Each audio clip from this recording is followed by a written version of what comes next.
Now, it's good afternoon to each and everyone. The leaders of the branch and the speaker, the Akola branch chairman, K.U. Dedia, Aurangabad branch chairman, Pankaj Soni, and Amravati branch vice chairman, Pavan Jaju, and all team of the people who's going to be discuss and guide us on the entrepreneurial journey. The entrepreneurial is not something new. We have inculcated in our DNA about the business that we are it. But when it changed the shape, when changed the mindset, it's about professionalism, entrepreneurship is required. When we talk about a business or practice, we all are entrepreneur. When we chartered accountants are there, we are in the business like in the practice. We are entrepreneur. We set up the practice without any single money, and now we guiding the clients. In our committee, MSME and startup, we took up this forward. In ICAI, there's a chartered accountant. Previously used to be a chartered accountant as a CA, as like an accountant. They started in the company. Then they thought it be upper level, become a finance head, that CFO. Now CFO is not just restricted for chartered accountant. Then they took up as a CEO. Then they took up as a CEO. Near about 100, more than 100 chartered accountant are as a CEO of the company. But our course curriculum is not restricted to work only the entrepreneur in the company itself. No, you can have your own journey. Being a practicing chartered accountant, being as your entrepreneurial startup, because a lot of chartered accountants have their own businesses, so they take forward into the next level. And a lot of chartered accountant, a young entrepreneur who's having a technological mindset, coming a scale up of business into the current business chain as a next level of the startup. And that is why our committee is promoting a startup entrepreneurial journey. And for the entrepreneur startup, we are going to launch by 27th of August a 14 incubation center across India. We're going to launch a portal. We are going to launch a entire ecosystem hub of the startup hub. That's a massive thing for the startup, for running a chartered accountant things into. And I'm happy Pankaj Soni from the Aurangabad, he's setting up a incubation center in the Aurangabad for helping to the all youth people to come and entrepreneur journey. Coming to this topic something new, very unique. The reason being that this topic is talking about ourselves in each of people DNA. We talking that we are having our own business, our own family houses, our own practicing chartered accountant family clients. How the entrepreneurial journey can take it, this family business, running business to the next level with some tips. That tips are there going to be provided by the Arnav Chakravarti and their team. There are pre-set questions are there where about 4 panelists are there. They will talk about various topics and they'll have some questions. And then our Arnav and team will have most of the people will they guide to the members how to do it, what not to do it. And I'm very, very much sure about this is going to be a next level of professional competencies, entrepreneurial competencies into the DNA of the chartered accountant. I'm sure about after this session, a lot of people will learn it and they will implement it. A lot of chartered accountants, those are in their business. Whether it's, yesterday I met a fun singer.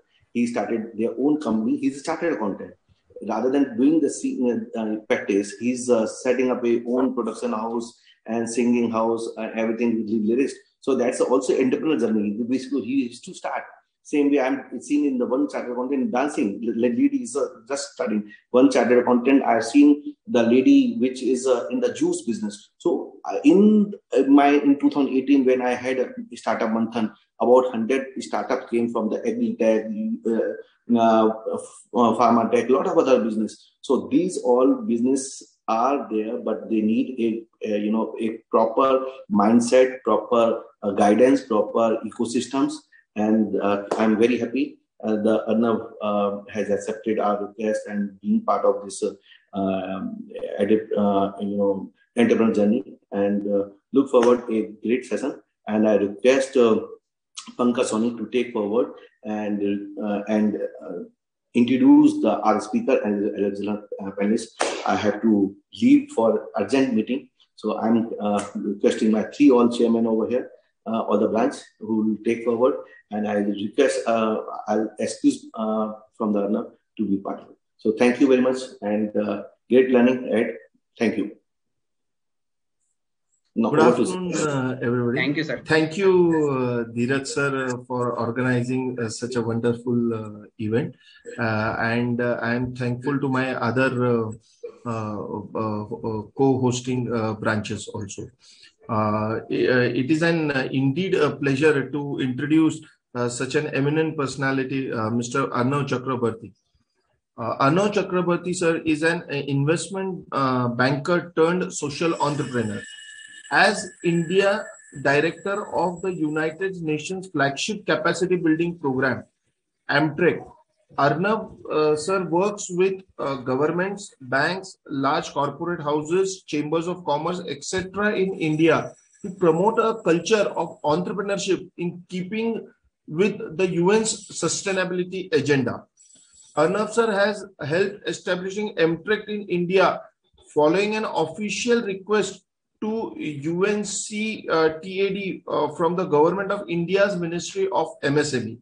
He is founder director of the International Business Facilitators IBF, a not-for-profit entity based in Geneva, and AMTREC India Foundation, that is EIF, is a not-for-profit civil society organization based in Kolkata that today hosts the UN's AMTREC program for India. IBF is a consortium of bankers, lawyers, and specialists who IBF is a consortium of bankers, lawyers, and specialists who are inspired by the Silk Road and promoters AMTREC's principles and methodologies for augmenting the personal entrepreneurial competencies, not only in aspiring and in the settled entrepreneurs, but in forward-looking governments and in transnational corporations seeking to integrate the developing countries' SMEs into their global value chains. Arnav sir started his career with ICICI Bank and with Standard Chartered Bank in Mumbai, and then went on to establish, develop, and head an Indian desk for a Geneva-based bank before setting up IBF in 2008 and AMTREC India Foundation in 2015. He has a master's degree in the international business from University of Delhi and has a bachelor's degree in physics from the Presidency College, Kolkata. With this brief introduction, I welcome Arnav Chakrabarti sir to this seminar. Thank you very, very much for that warm welcome, Pankaj ji, and Dheeraj ji, who's spoken before you, and he's laid out the keynote to this seminar. So thanks indeed very much to your vision and to your purposefulness in putting together an event on competencies. We don't usually find too many events around competency building. We find lots of events around skills, and building skills and building competencies could be two very, very different things. And this is something that I'd like to set my opening comments really about. You happen to be a system of accountants, chartered accountants, you're nation builders, and from what I've heard from Dheeraj ji, you're setting up incubation systems, and you'll potentially be getting involved in coaching and mentoring your let's say, aspiring entrepreneurs or early stage entrepreneurs. Dheeraj ji also mentioned that many chartered accountants happen to be entrepreneurial themselves.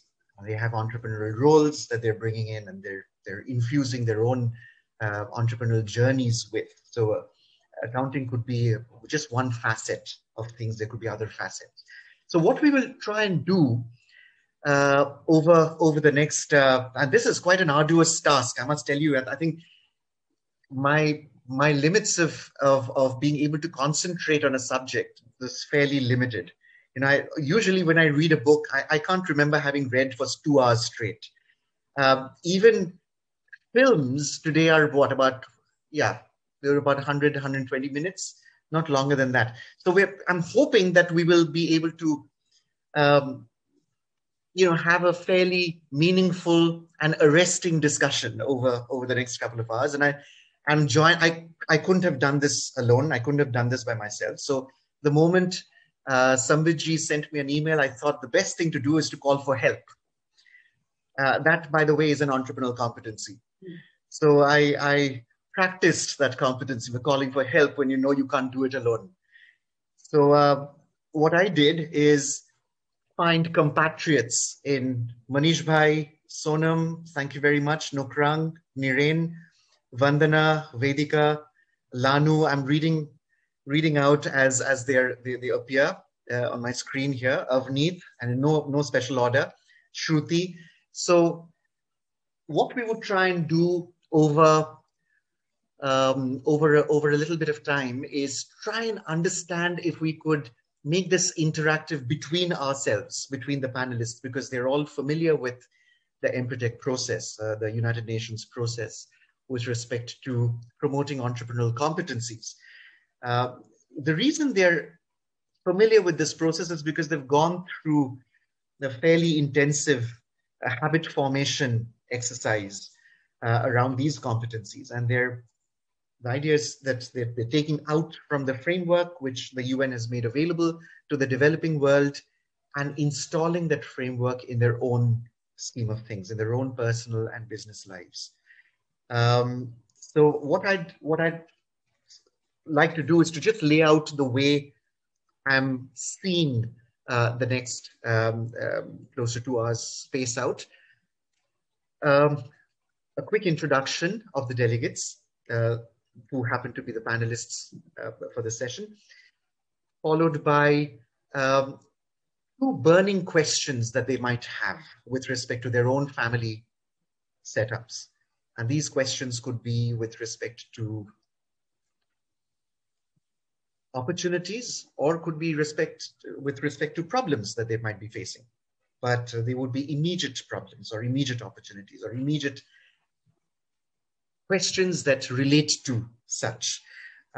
So that's what I'd like to start with. And while we're doing this, I'd like to be able to dwell on certain aspects of the entrepreneurial competency framework that we have. We could also possibly address some biases, cognitive errors, traps, and fallacies that prevent us from being ace decision makers. So I see that my panelists are all awake and they're all energized and they're fairly clued in. So can we do this? May I request Vedika to share a presentation which would just talk about the panelists one by one, and we would, following the introductions, we would talk about the questions. In fact, what I'd like to do is to very quickly go over the introductions and then get back to the questions. If that's all right, Vedika?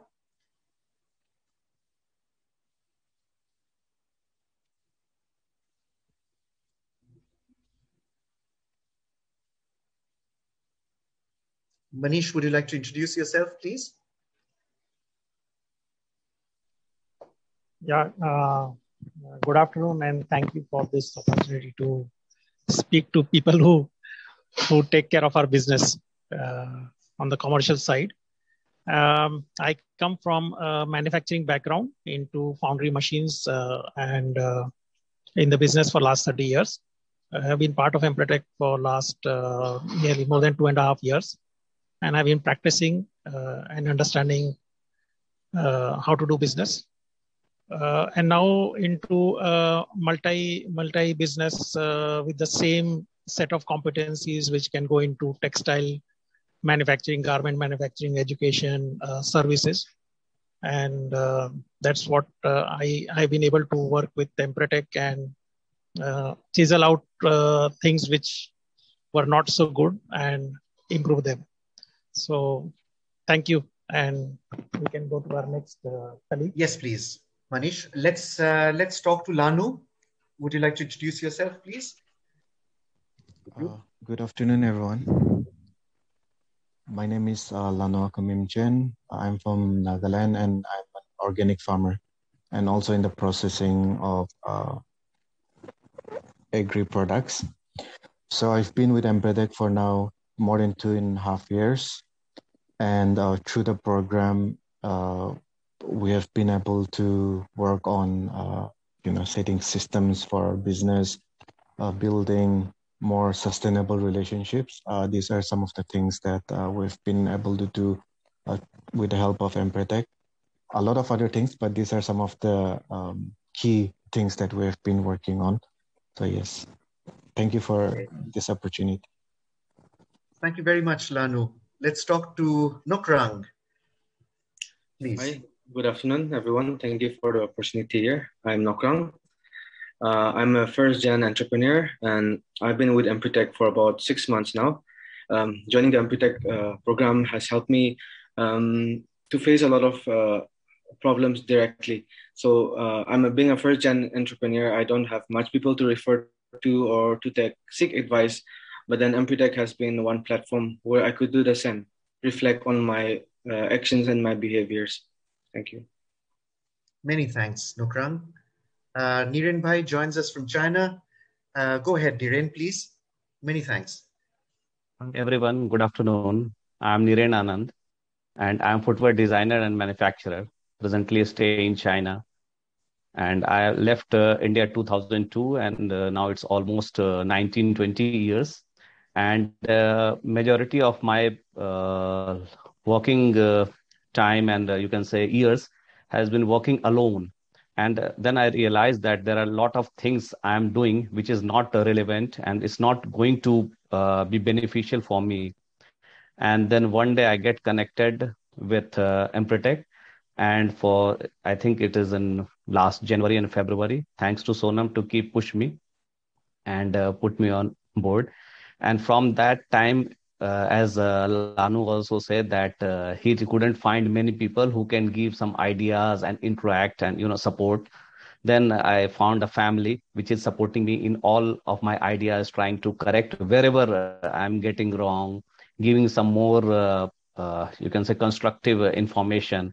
And I really feel that whatever I used to do earlier, now I'm doing in a revised manner, in a better way. I'm presenting myself in many platform, even in the daily decisions, because of we are doing stamping on a regular basis. It's giving a lot of confidence, lot of new learning for me, and I really thank for this. And I wish this program will help each and everyone, even in this webinar. Everyone can find whoever they want. They find it very much helpful, and it will help them in day-to-day life, not only in their entrepreneurial journey or some. It will help in the personal way also. So thanks to everyone. Thanks to Empathic team. Thank you. Great, Niren, we'll come back to you soon. Go ahead, Avneet. Thanks for making it from Jaipur, an ace entrepreneur from Jaipur. Please go ahead.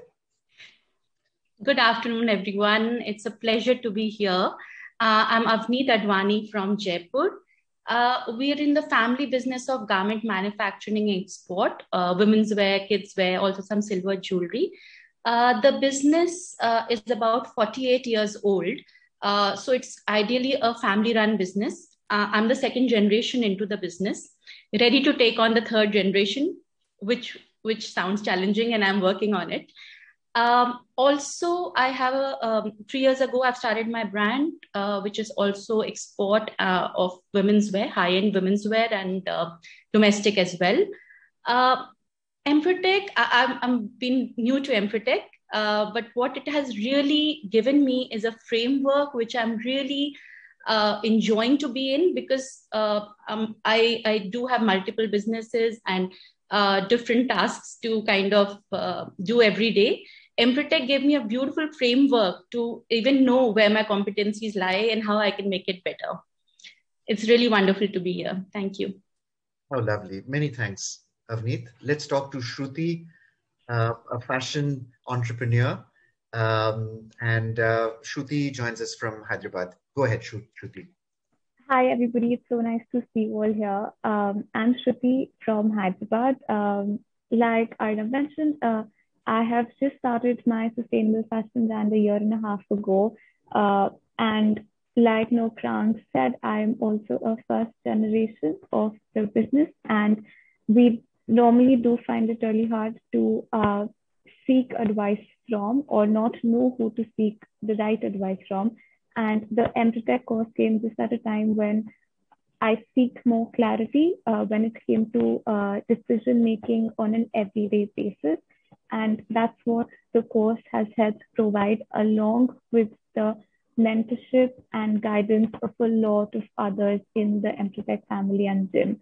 So thank you so much for having us, and hope everybody finds their path through this course as well.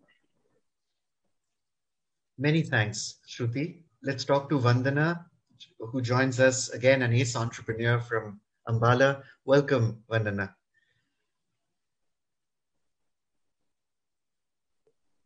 Hi, everyone. Thank you for this beautiful opportunity. I have recently joined with the Empretech program. I was previously a physiotherapist in the service industry, and past 3 years, I've joined our family business, which is a foundry. So it's a manufacturing unit. And I was basically floundering about what I'm doing there, whether I'm in the correct place or not. And Empretech has really helped me in finding myself and my position in my enterprise. And every time I doubt myself or what I'm doing, I always go back to my Empretech family for guidance and for advice and for setting benchmarks of what I need to be to continue in my business. Thank you. But the power is within, Vandana. It's within. yes, that's what I realized by all we do is show you a mirror. That's all we do, isn't it? The most important part. That's what I'm saying. That thing, that confidence, that values that are existing, which I did not know that I can do something, that you guys have shown us. I think in many ways this is really about awareness, isn't it, Vandana? Yes, it really is about awareness. So yes. Many thanks indeed for joining us, all of us. We'll try and make this as interactive and as fun as possible. The idea is to have fun while we're at it. So, if you're smiling, that means that it's going well. If you're not smiling, if you're all sulking, then it's not going so well. So, you might want to think of a joke to make us all laugh and light up. Again, an entrepreneurial competency, by the way. So how does one lighten up? We were actually talking to an Empretech graduate some time back. The person happens to be a dentist, and she wants to promote love and empathy and caring through her dental work. And we were talking about ways in which one could potentially engage with her patients. And we were looking at ways in which she could do this really well. And it came to the subject of, okay, is there something that she could do at a skill level that could help her in promoting empathy between her clients? And we were just talking about, we were trying to look for things, and then we came upon jokes. We said, okay, now why don't you memorize some jokes? Why don't you learn up some jokes? But don't deliver the same joke again. You've got to remember not to deliver the same joke to the same client again. So she actually started working on this, and that again is a competency. So one of the things I promised this earlier, is to understand the difference between skills and competencies. Yes, and there seems to be a difference, and this difference is what the UN recognized about 30 years ago when it did an exercise in Argentina to understand why is it that highly skilled entrepreneurs or early stage entrepreneurs or even aspiring entrepreneurs, but highly skilled, coming out from the top technical colleges, the top management colleges, the top accounting colleges, how is it that they're unable to find traction in business making? Why is it that highly skilled people with a lot of funding behind them, a lot of incubation support, and a lot of technical support, market access support, all of that. Why is it that they're struggling to set up businesses? And in its experience, Argentina at that time, and these were, take you back to the early 80s, and we found that very, very few entrepreneurs were really going through in the setting up of sustainable businesses. And at that point, there was research done across 70 countries worldwide. The UN led this research, of course, and there was a good amount of input from David McClelland, who was with Harvard University at the time, and who wrote this very important book called The Achieving Society. And this research pointed to something very unique and very different. It showed that the top performing entrepreneurs in these 70 countries, they took a very large number because they didn't want geographical specificities to come into the research. They found that these entrepreneurs it's not that they were differently skilled. It is just that they were behaving differently. Okay? So for the first time, there seemed to be a connection between an understanding of what it is that lends to good entrepreneurial outcome, good business outcome. Is it the skills or is it behaviors? And there seemed to be a good amount of research that was done by UNCTAD that pointed to the fact that skills, while important, what makes the difference between entrepreneurial success and failure seems to be competencies. And competencies is nothing but a coming together of skills and demonstrable behaviors. Very importantly, demonstrable behaviors. Behaviors that one demonstrates. Behaviors that one does not necessarily just think about. Decision-making is intent. Decision-making isn't really action. So we're talking about behaviors, which is a coming together of intent and action. Okay? Which happens when one is stimulated by a neutral and uncaring environment. So the environment is neutral. The environment is uncaring. So one sees a pothole in the road and one believes there is an opportunity for me to pave roads. And there is another person who sees potholes in the road and says, I must, I shouldn't really be using that road. So in a funeral, there are people who are crying. And then there is this guy who comes in and sells tissue papers, napkins. Okay, so there are two ways of looking at it. It possibly has very little to do with skills. It has a lot to do with competencies. And so this difference between skills and competencies, once understood, we get to build certain equations which pointing towards a philosophical approach to business making.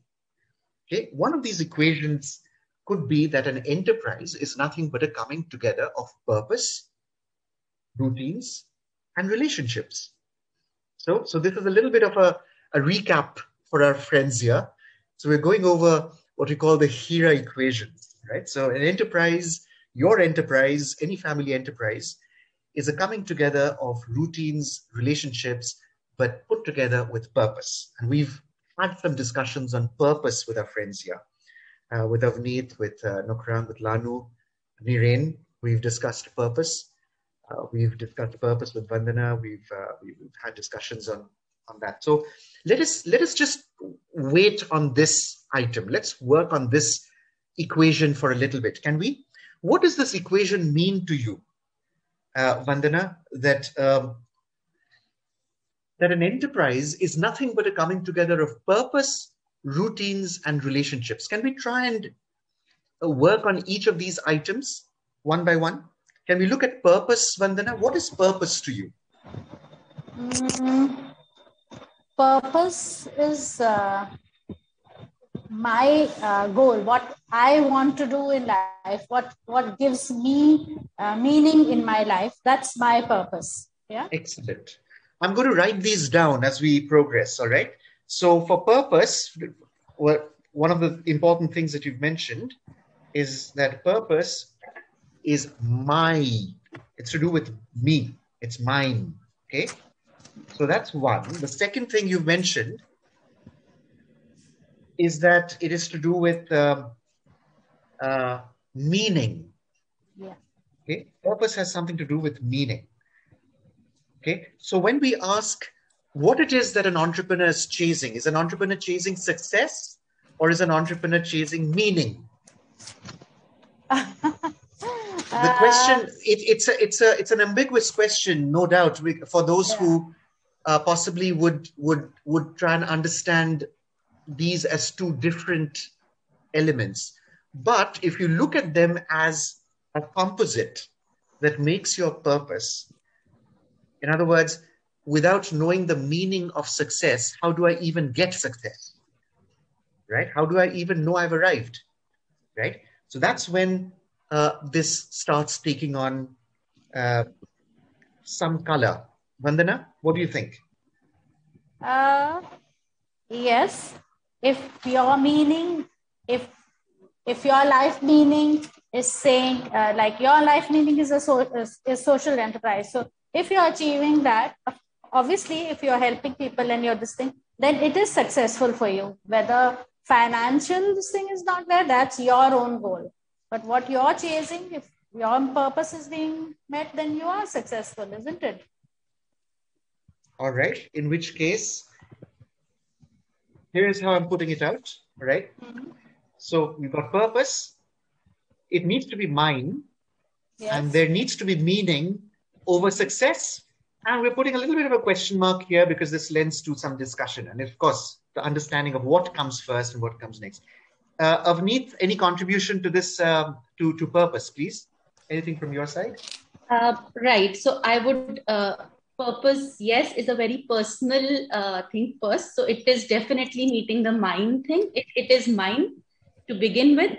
Purpose for me is something that I can relate with my personal and my professional life together, me as a person. That's my purpose as a person and in my business.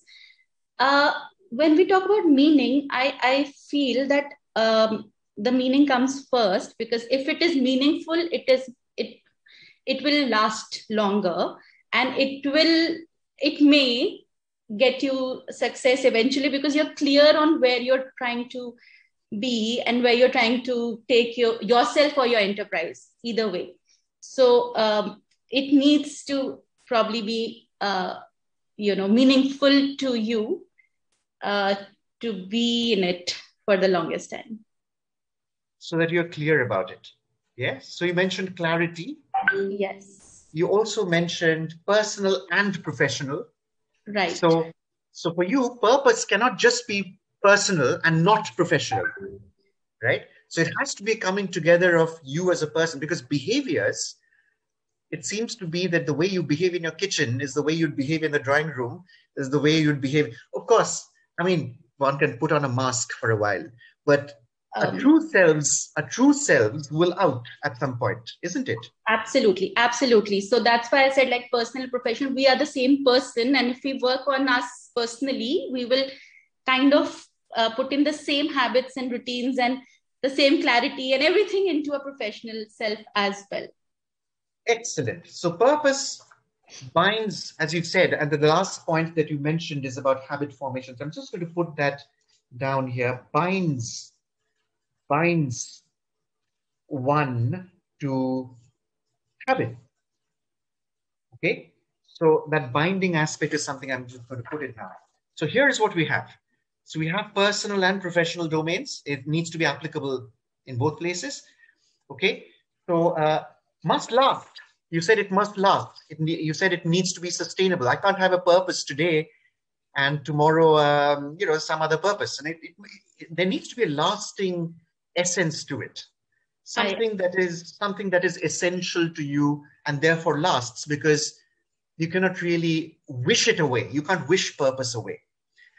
So in some ways, Shruti, is purpose beyond tactics, things that we are managing on a day-to-day basis? Is it beyond even strategy? Is it at a higher level? Is it at a higher level which potentially points to something that embodies you, that gives you meaning. Is that what purpose is to you? I think purpose is more like a belief system for me. What I'm feeling is it's my belief system. It's how you eat, live, breathe, right? So it has to be over and above your strategies and checkpoints that you mark as your goals. It's over all of that. It overrides, and that is going to be your driving force. That's what makes you run the extra mile.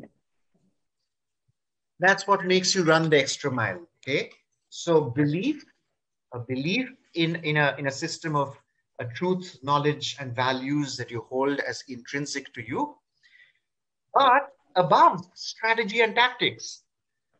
Right? It's above strategy. It's above tactical. The tactical would be the here and now. Which of these two offers should I pick up and why? So if purpose guides us, then chances are we will know instantly what to do. Yes. We'll know what to do because there is a guidance that's coming from a much deeper level than either strategic or tactical. So could we, Manish Bhai, could we look at purpose as a guide? Could purpose be a guide?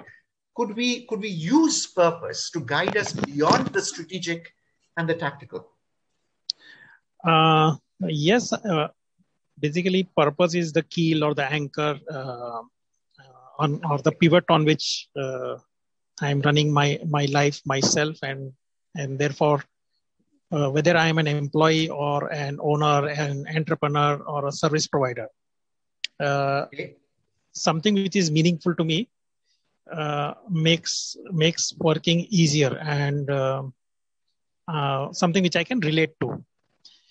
Okay. So, as my colleagues have already said, it's personal, it's meaningful, and there's one more element which I would like to add is the purpose may keep on moving.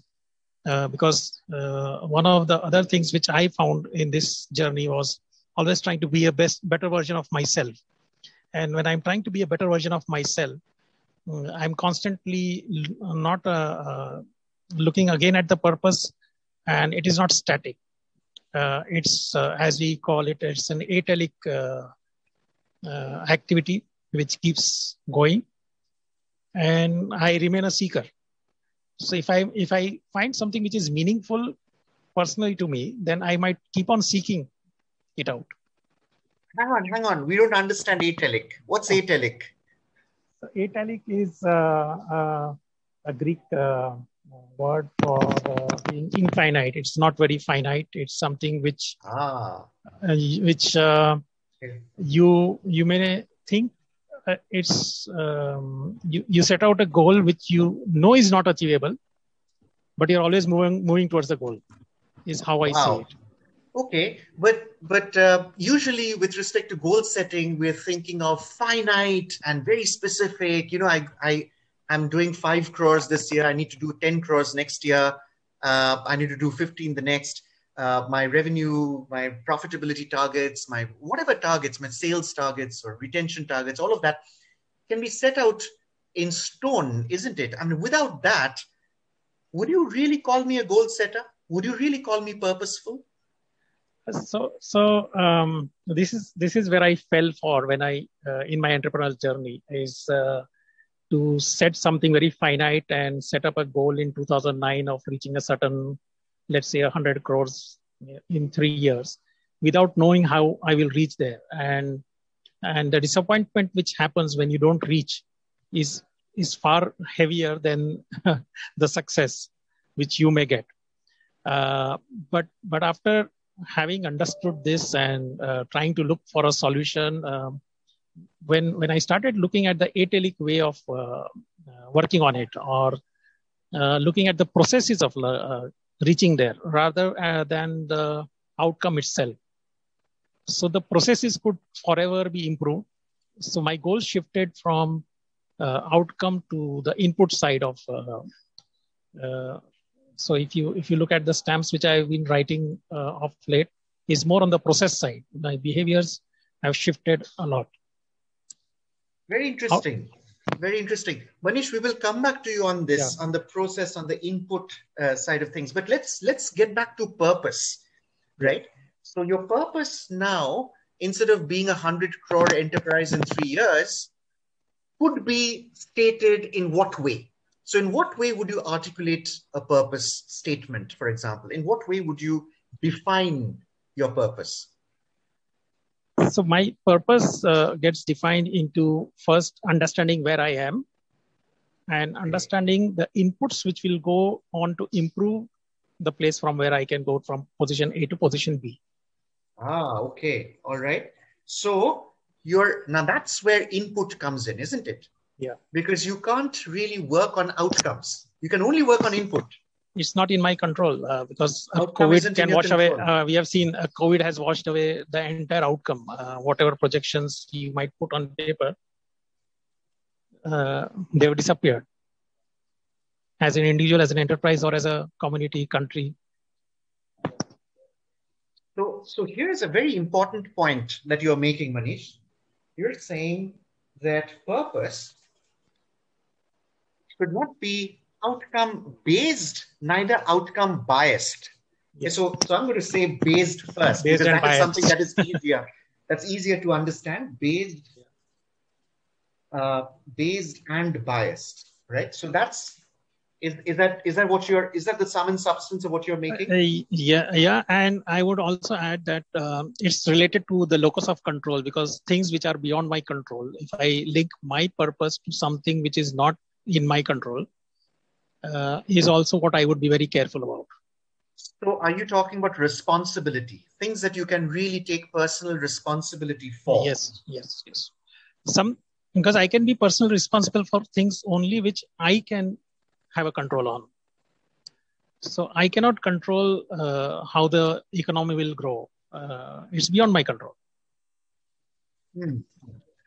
So purpose is something that one should be personally responsible for. Is that what you're saying? Because otherwise it's not, again, that connects with the first thing that you mentioned, which is mine.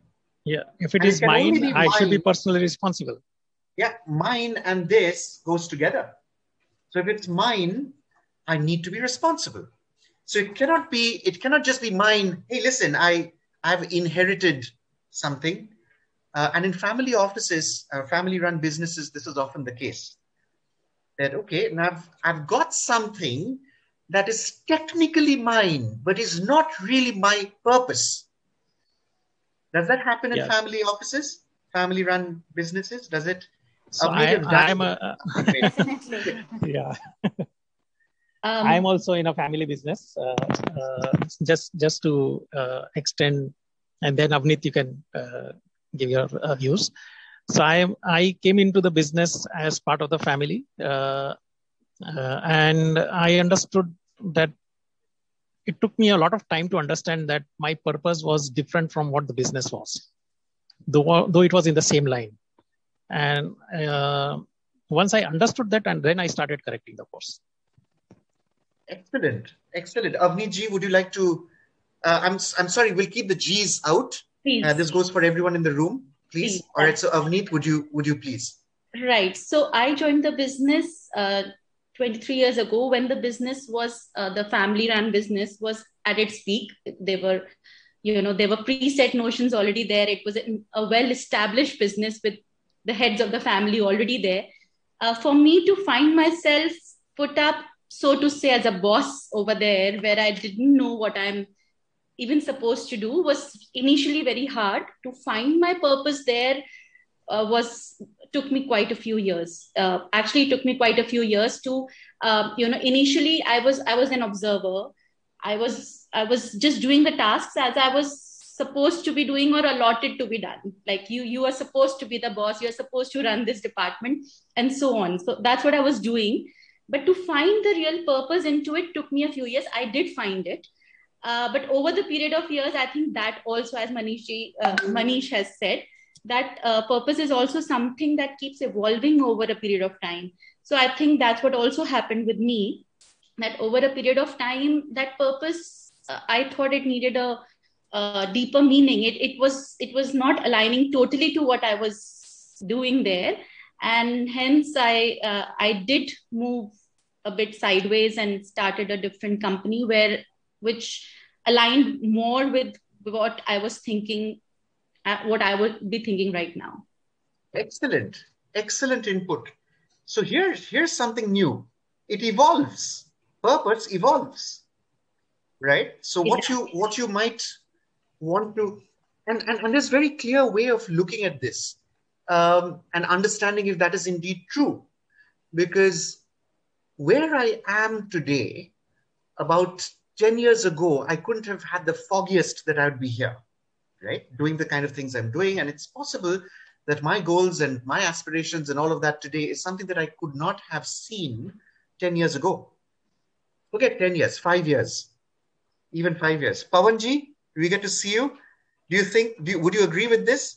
Would you know where you would be exactly doing the kind of things that you would be doing now 5 years back? It depends, and it depends on from person to person, our visibility, our planning, our scope. So it will be very difficult to say on that. Yes, I was actually wanting to just check. I was just wanting to check some temperature around purpose and goal settings, because one of the things about purpose is that we're instantly drawn into goal setting from purpose. However, purpose is actually about here and now. So let's talk about that. While we're talking about evolution, we need to also be a little careful that we do not project our mindset into the future or into the past as we are evolving. So the only time that we may have control over is the present. Isn't it, Lanu? The time that you have control over is the present, which is why they called it, it's a gift. Today is a gift. Tomorrow, yesterday is past. Tomorrow is obviously in the future, but today is a gift. So doesn't purpose have to be relevant to the here and now, which is the today? Or is it about wishful thinking, Lanu? Is it about thinking about where you might be in 5 years and set something up on that basis? How do you set your goals, Lanu? Based on an understanding of purpose. I'm sorry, I'm interrupting several, they're just thoughts going crisscrossing my head. But Lanu, I'll let you take it as you want. Please, go ahead. Here and now is very important, I would say. Just sharing a little bit of background from where I come from. So I basically come from a farmer's background. And when I first, got into the farming thing, I had this goal that in the next 3 to 4 years, I would make this much, like numbers, like this would be the target that we would have. As we went about, we realized that without inputs, having goals is meaningless. That's one thing that we really realized, like having inputs, having systems is more important than, setting those numbers. And as of now, as of where I stand today, numbers doesn't mean much. So that's one thing to do with the shifting of how we set goals have changed over time. And it's to do with the purpose. And just now we discussed that purpose evolves. Even for us, it evolved. Earlier, our purpose was export. Like we will export this, we will export that. That was like one of the very core component of our purpose. But, as things evolve, I got more clarity of my purpose. More clarity of the goals that I would like to set, like we discussed the italic goals. So yes, where I stand today, here and now is very important. Okay. All right, just for a quick perspective, we're discussing this HERA equation, right? So enterprise is purpose plus routines and relationships. And we will touch upon each of these. So thanks a ton, Lanu, for that. I think we've covered a little bit of purpose. Is there any other dimension of purpose that you'd like to talk about, Niren bhai? Any dimension that we may not have covered so far? I think Manish bhai has already told it should be italic. And just now Lanu also say, and you have asked about goals and everything. I mean, goals are there. Of course, without goals, you cannot achieve your purpose. But they are stepping stones to reach towards going towards your purpose. And that purpose is, personal. And from personal, it goes to community level. That always I used to talk about in my speeches, that it has to be for community. It cannot be for only one person. Though it start from me, it start from I, but it goes towards we. So that should be the real purpose, and it should not be achievable at all. You keep going towards that. How lovely. Excellent contribution. Okay, so first is from I to we. Yes, which also happens to be your purpose, Niren. Yes. From I to we, how do I move? And the second, which is my favorite, is it shouldn't be achievable. It shouldn't be. Because if it's achievable, it's telic. It has an end. And so Niren, can you think of times when you set achievable goals and you got there and you enjoyed the rush, and then there was disappointment because there was nothing else. There were no more mountains to climb. For example, can you think of a time where something like that happened to you? It happened many times because, in business, like we put the target, okay, this year we want to have 20% from last year, and you achieve 25%, you are very happy. But then you see you are doing the same routine from day 1 to day 365. And what's the joy? You won't feel very happy. The recent example is that we are setting that factory in Odisha. We have planned for 1 million pair. Everything has done. But now we have realized that the requirement from customers from 1 million to coming to 2 million pair. We were very happy that, okay, we are going to put 1 million pair capacity factory, and now it's 2 million pairs. So that joy has finished. Now we come to another number. Though I know we are talking to the wrong platform, because these are the platform for chartered accountants and they are known for numbers. And we are talking for italic. Who knows, Niren bhai? You might find CAs speaking our language as well, because in one of the ways of potentially looking at the way we operate, the thinking process operates, we're working on habits, which is routines and relationships. All that is fine. All that is the cultural piece. But there is also consciousness piece. And I think we're all responsible for developing a consciousness. A mindset has to do with both culture and consciousness. So when we say we're looking to develop a mindset, and to develop an entrepreneurial mindset or a business mindset would mean that we pay attention to both the cultural and the consciousness pieces. So if I'm born in a family of banias, for example, okay, who have all been counting, okay, just counting everywhere, okay, counting the steps that you take to get to school, counting the steps while you come back. So you develop counting as a mental acumen. So you're working on the cultural piece, because that's the culture. Count. Anything that can be counted, you count. Uncountable, you don't like. Anything that can be counted, you like. Okay. Don't measure what you can't do. Don't do what you can't measure. Right.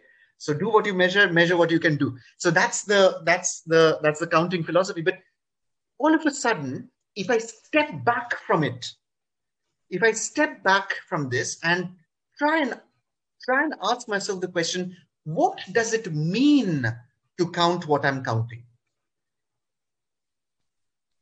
Okay, to step back from what I'm doing and to figure out the right way of doing what I'm doing is philosophizing, isn't it? That's what philosophy is about. So if I need to get good at this, if I need to be able to step back and understand, why should I be counting what I'm counting? Why should I be doing what I'm doing? then chances are it's possible that I'm actually asking the question that's going to lead me to my purpose. Detachment from. And detachment from outcome, potentially. But this is a central question for purpose. Unless I philosophize, can I ever get to my purpose? Don't think so. So the requirement of purpose, or the evolution of understanding, of awareness of purpose, is that I should be able to philosophize. Can I put that as my contribution here to this little discussion? Yeah, in bold letter. In bold letters, or at bold letters? Philosophizing. So purpose requires one to think about the thinking. Not just think, but to think about the thinking, which is to philosophize. I couldn't make it bolder than this, but it's not important the size of the font here. What is important is that we internalize it and we do it. And I know you are doing this already. So congratulations and kudos. And this ties in with this and this as well. It ties in with both. To understand what is truly mine, and to understand that I'm not attached to outcome, is working on both culture and consciousness. So can I now move to the second important aspect, which is routines with respect to habit formation, for example. Nokrang, what is a routine to you? What is a routine? Okay, so routine would be doing what we are practicing on a daily basis. There might be a lot of things on the way, so there's persistence, there's commitments. So it's building our practice into a habit. That's what. All right. So the practice is what practice are we talking about here? What is practice to you? It can be our it can be our daily work. It can be what we are planning to do, our plans. Fulfilling them on a daily basis, practicing those activities. Okay. So help me understand, Manish bhai. For example, if I wanted to play the game of tennis, okay, and I wanted to really excel at it, what would be the skills in there, and what are the competencies in playing the game? Can you give me examples in a game of tennis? What are the skills and what are the competencies? Just to understand the difference. So I repeat this in my terms as technically the know-how and the do-how.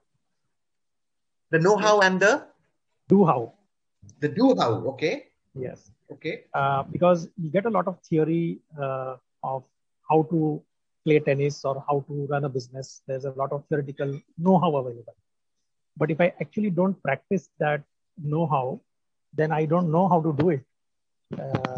If I don't lift the racket and I don't exactly hit the ball the way it should be, so that do-how is somewhere which comes out of practice.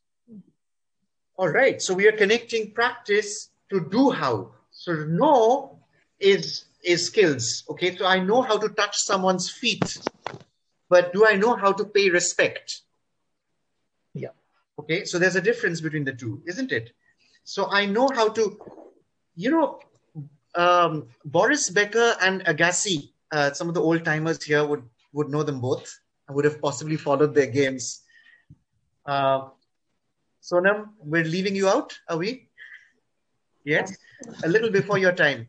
But Boris Becker used to be a sensation, and Steffi Graf and Boris Becker were really, really, up there.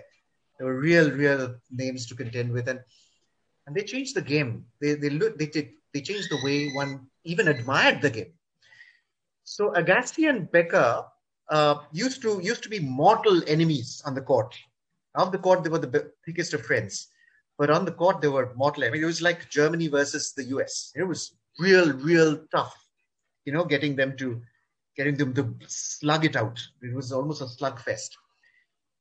many years after they had retired, okay, after they had retired and they'd gone off court and, they were coaching and they were doing all of that. And Agassi just casually mentioned to Boris Becker that, did you notice that I was reading your serves?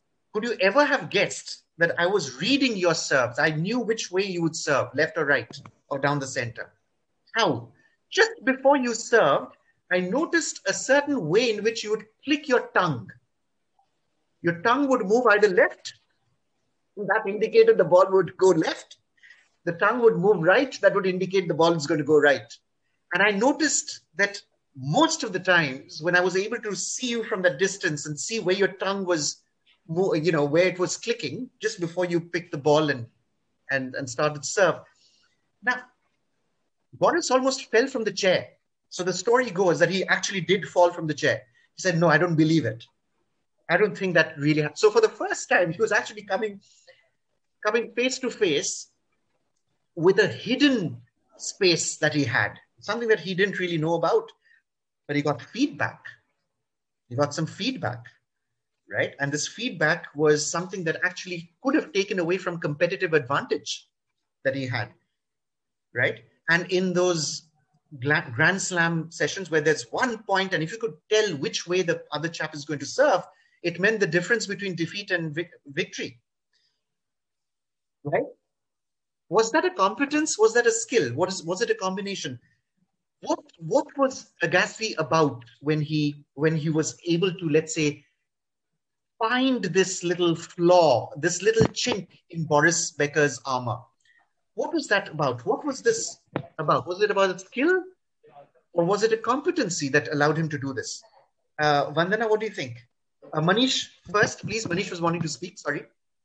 I think it was about a competency of doing research on what the opponent or what the other person is doing and getting deep into understanding it, and then using the skill to analyze it. Very interesting. So you're saying that this is really a mark of competence, right? To be able to look for these minute details is a competence. So when you go to a supermarket and you look for certain products and you know that there's a certain product that was moving at a certain rate, it's not moving anymore now, and you're connecting it with a season, that is a competence, right? I mean, Shruti would be doing this all the time. She'd be looking for fashion. Oh, red is in vogue. Red is in season. And all of a sudden you're thinking ahead. You're saying, okay, red is in vogue now, but I'm going to do it in black because black isn't or has not been in season for the last 6 seasons.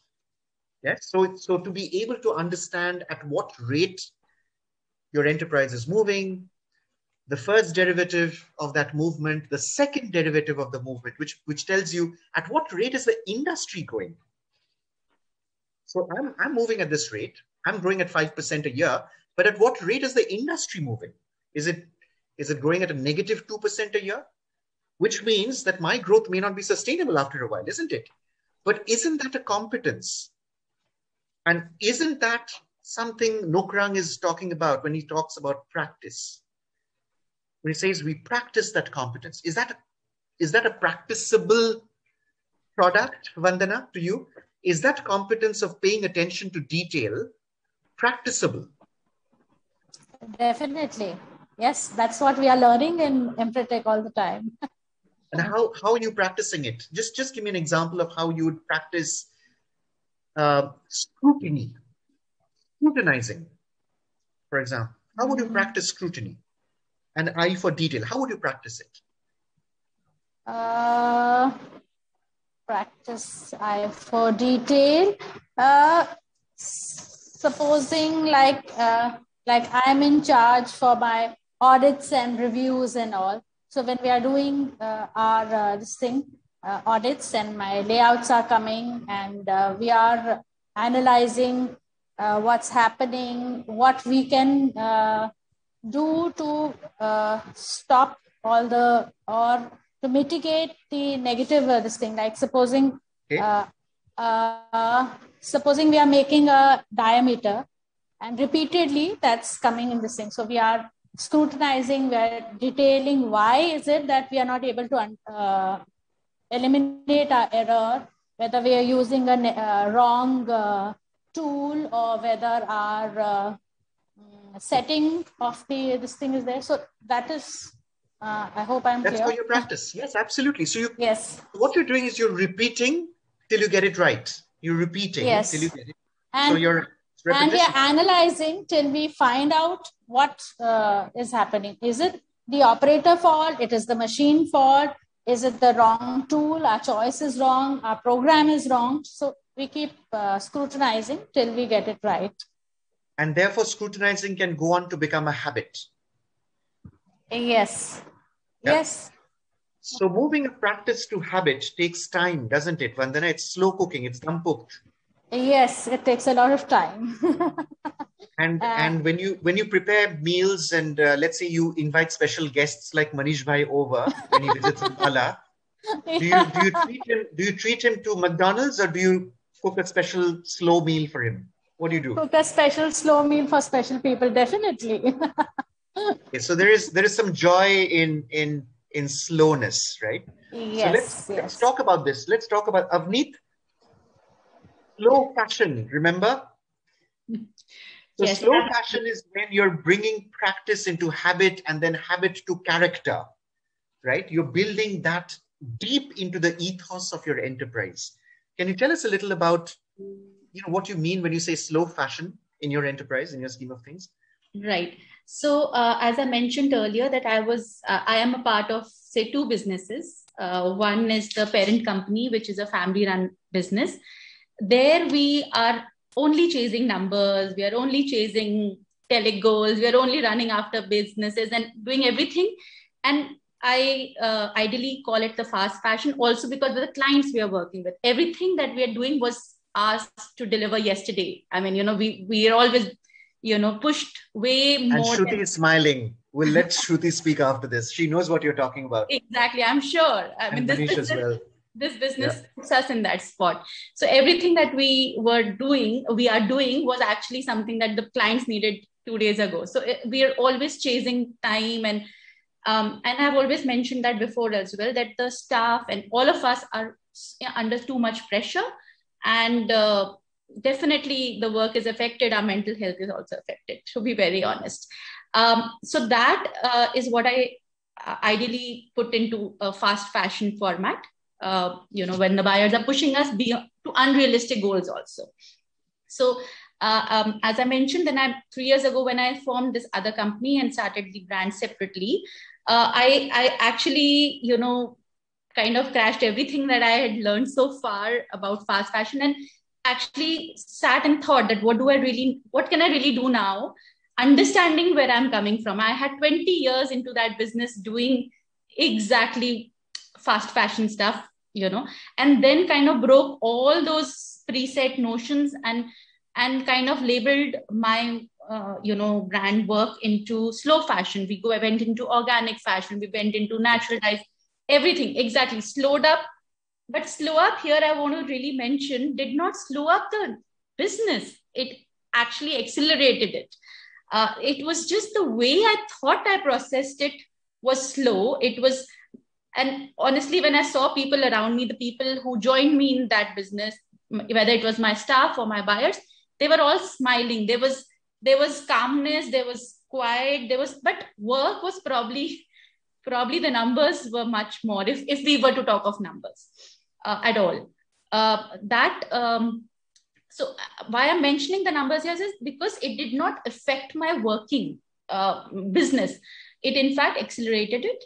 But the way I thought and processed everything changed.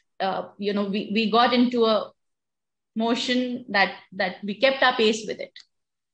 Excellent. All right. So the slowing up actually lifted business. Yes. For you. Yes. Because you're now deeply thinking about processes, about routines, about relationships. Can you think of one routine that you would have possibly discarded? Yesterday, for example, we were just talking about taking some buyers to this remote village for them to understand what and how their fabric is being processed. for example. Right. Can you just tell us more about this? This is very, very intriguing. So, right. So one of the first projects which we did when we started the slow movement. Yeah, exactly. Was to kind of get into practices which were handmade, more rooted, and everything, kind of slowing down, and kind of even our processes changed. Instead of going in for digital printing. That's what I'm interested in, Avneet. Yes. That's something I'm interested in. So I'm just help me understand. So for example, the way you dealt with a client in the past. Yes. Versus the way you're dealing with a client now. Right. Yes. So in the past, when I talked about fast fashion, we were only our routines and practices was all about like, how do you rush up things? How do you make things faster? Not really getting to the depth of it. We were not interested in how good our product is, to be very honest. It was all about just pack the shipment and go. And that's what the clients also wanted. I mean, it was a very, I feel, a superficial level of working. So when the incident we were talking about was when we got into the slow motion, the slow fashion, we were working, we got some buyers on board who we collaborated over some shipments when we had to do hand embroidery. Now, we had a choice of how we should really go about this. So we kind of collaborated with the, about 400 women on the borders of India and Pakistan. There are these villages beyond Barmaid. So we kind of collaborated with them, and we used, so basically what we did, they are good in their hand embroideries in a certain way. There's a certain fashion of work that they do.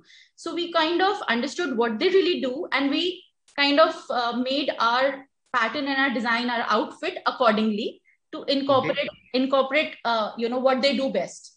And then now it was all about even educating the customer, because they were in it, but they didn't understand the integrity. When they said, okay, so here's the PO, what is the delivery date? That's the first thing we always talk about, when can you deliver? So I actually put it out there, like, if we need to go ahead with this order, I don't want to commit on a delivery date, because even one sample takes 6 days for it to reach me.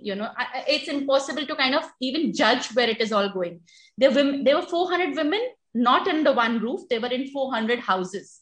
That's where they agreed to work, in their own home space, looking after the children and, going about their daily routine. Very interesting. Now, so anyway, they understood a little bit, but then we kind of got into a discussion where they agreed to come down with us. They said, persuasion. This is how you persuaded people, huh? The persuasion becomes important here. It was important because it was not, it was something they were doing for the first time. And they had, it was important that they understood the process that was going on, to even value it, to understand it. So we, just to make it absolutely transparent and, instead of talking about two teams there, here's the buyer, here's the supplier, we kind of got onto one platform and said, this is our production. Let's go and see what's happening and, find what we can do better with them, or what we have to, understand out of it. Excellent. So we took this journey down to Barmaid, spent about a week there in the middle of summer, and spent time with so many women who were doing this work. We funnily had different, our routines, and even our explanation ways changed, because we had to explain these women who would not have understood our regular way of doing, if we had embroidery to do in certain parts of the garment and so on, how would you explain? And we had to make about 400 worksheets to send to so many women, marking that this is where this color would go, this is where that color would go, kind of. Even then, at the end of it, when we got our products back, our dresses back, some of them had food stains on it. They were, it was a different kind of a thing, because we were also kind of, because they were working in their own home while cooking their lunch. And in the comfort zone, yes, while cooking. While cooking. I mean, it was, we really got in, so when those clients also came down there, they saw, and everything changed. I mean, they were so overwhelmed. They actually filmed the whole process. They filmed the process. They put it up on their website and so many other places. Very interesting. Very interesting. And Avneet, I'll thank you for being able to inspire many others to take to slow fashion. So I think this is really, really important. What you're saying is it's not necessary for us to keep pace with customer expectations when we can deliver higher quality if we understand the pace or the routines and relationships that that's going to take in our scheme of things. And I'm just going to... Sorry. No, I just wanted to add that our buyer also, when they made these films on the work process, they educated their customer on. Sure. Because it's a value chain. It's a value chain. Exactly. It's a value chain. So you educate your buyers, you educate your relationship partners, and then they educate the others, and then their end user. Exactly. So absolutely. It's cycle. Well done. So it's a transitive relationship. Nireen was telling me this very interesting story the other day of him, selling products to clients over a period of time. They wanted better, faster, cheaper. And of course, cheaper and faster were really more important than better. But Nireen's purpose wasn't better, not so much cheaper and faster. So, so one of the things that led to Nireen's establishing his own brand and to find purpose behind that brand rather than white labeling, or what's the term called? Labeling, product labeling, white labeling, right? Yeah, something like that. Yeah, white labeling for the others is because you saw purpose in quality, and you wanted a very high quality production, which possibly wasn't even something that the client needed at the time. So Nireen, can you tell us a little about your what it is that you're looking to do with respect to relationships? So what I see is that you're not serving your customers anymore. You're saying to the customers, bye-bye. I'm not going to make for you anymore. I'm going to make for myself, right?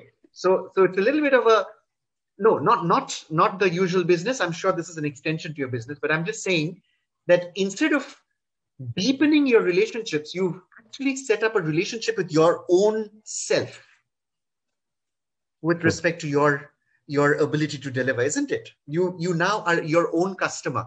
When you have your own brand, you are your own customer, isn't it? Ultimately, you are your own customer because you actually produce based on what it is that you really expect and what you want. So can you tell us a little about relationships, what relationships mean to you? I'll come to you, Shruti, just after this. And if anyone in my panel has anything to add at any point, just raise that little icon, that little hand, and we'll talk to you immediately, please.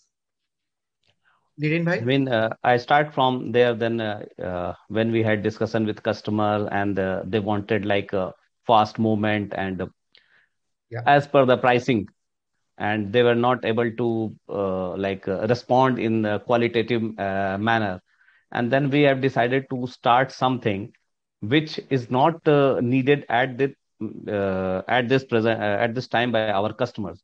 So there is always a scope for our people, means like-minded people, like when we talk about end customers. And we wanted to develop a complete ecosystem with the end customers. Yeah. Complete ecosystem with the end customer where they could feel the product.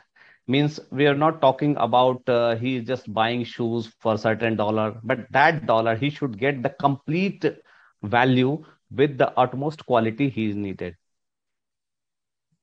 And same time, we have to go on the focus with our quality, and as well as it has to reach and make it beneficial for our community. Basically, we wanted to develop a community point of view, because all the profit, all the things, when I talk for profit, I'm not talking for monetary.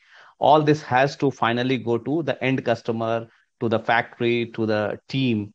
So this has to go, that level of we wanted to do. Sure.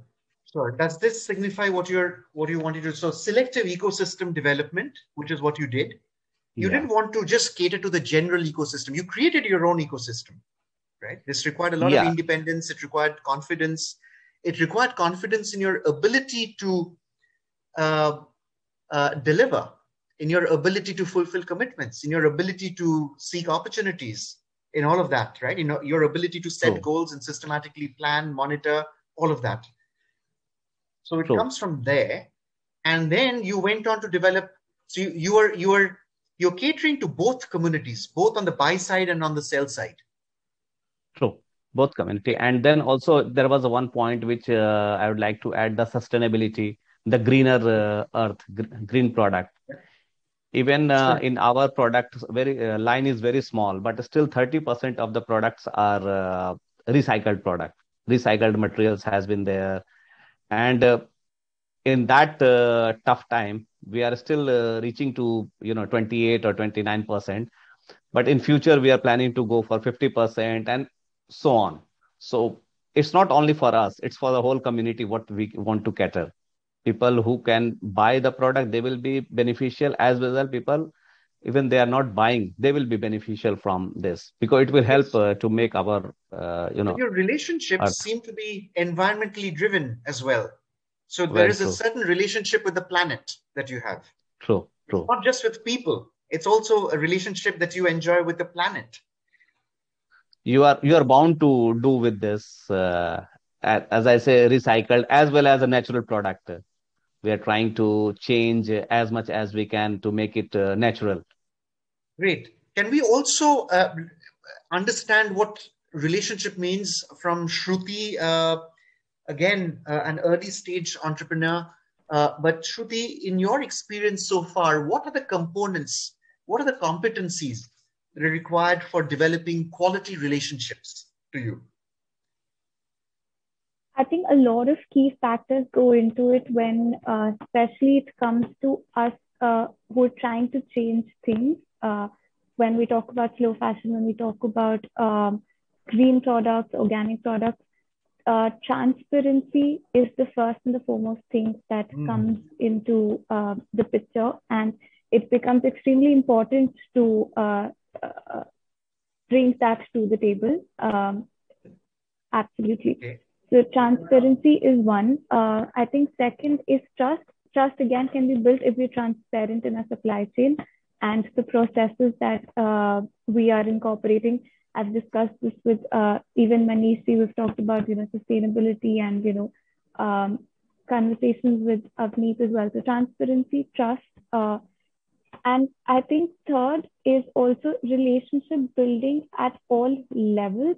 It's not just with the customer and with the end goal where you think you're going to gain financially, but it's also that kind of trust in your team, in your people, everybody who's working with you, in your suppliers, in your vendors.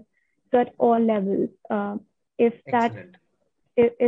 that is promoted in an organization, you're anyway thriving. And beautiful, excellent.